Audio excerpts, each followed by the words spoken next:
Алтай Ньюс сайтының тұрақты көрермендері, армысыздар. Эфирде Балауса Майлысқызы, назарларыңызға өңірдегі өзекті жаңалықтар топтамасын ұсынамыз.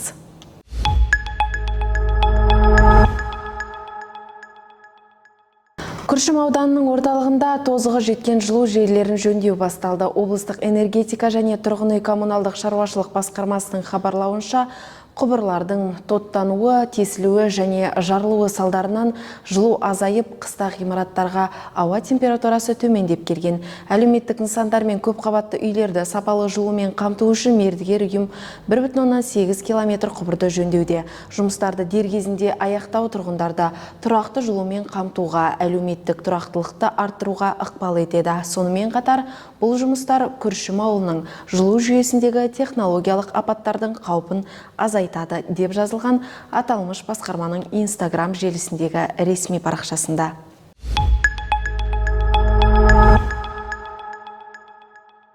Соңғы кездері аудан орталықтары мен ауылдарда спорт кешендері көптеп бой көтеруде. Мәселен, қазір Зайсан ауданында заманауи талаптарға сай спорт алаңы салынып жатыр.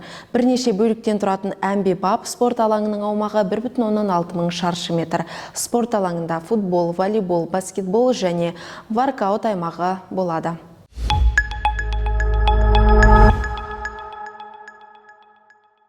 Парламент Сенатының депутаттары Шакарым Бақтығұтов пен Ольга Булавкина жұмыс сапарымен Тарбағатай ауданының елді мекендерін аралады.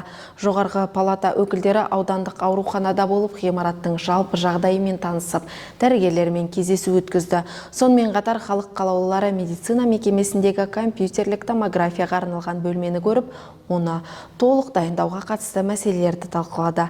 Былтыр күрделі жөндеуден өткен перзентхана бөлімінің және Қазақстан халқына қоғамдық қорының қолдауымен ашылған оңалту кабинетінің жұмысымен танысты.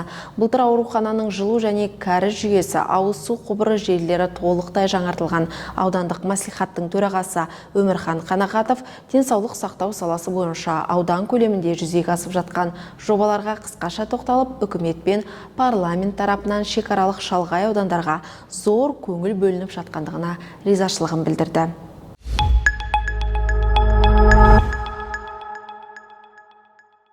Экологиялық акция еліміздің түкпір-түкпірінде әлі жүргізіліп келеді. Бұл жолы тазалық науқанын Тарбағатай ауданы жалғастырып, оған 270-тен астам адам қатысты. Бұл акция басталғалы ауданнан тазалыққа 5 мыңға жуық адам қатысып, 400 тонна қоқыс шығарылды. Еліміздің тұрғындары белсенді атсалысып жатқан таза бейсенбі экологиялық акциясына Тарбағатай ауданының жастары, еріктілер, мемлекеттік қызметшілер және ауыл тұрғындары қатысты. Олар көшелердің бойын, арықтарды, өзен жағалауын қоқыстан тазартты. Тазалық науқаны қарсаңында жастар қазан көтеріп, қатысушыларға палау және сусын таратты.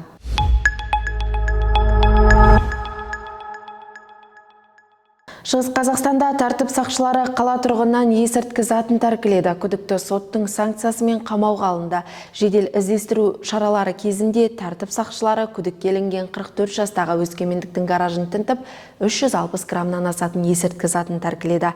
Сараптама жүргізіліп, оның гашиш екені анықталды. Аталған факт бойынша сотқа дейінгі тергеу амалдары жүргізіліп жатыр.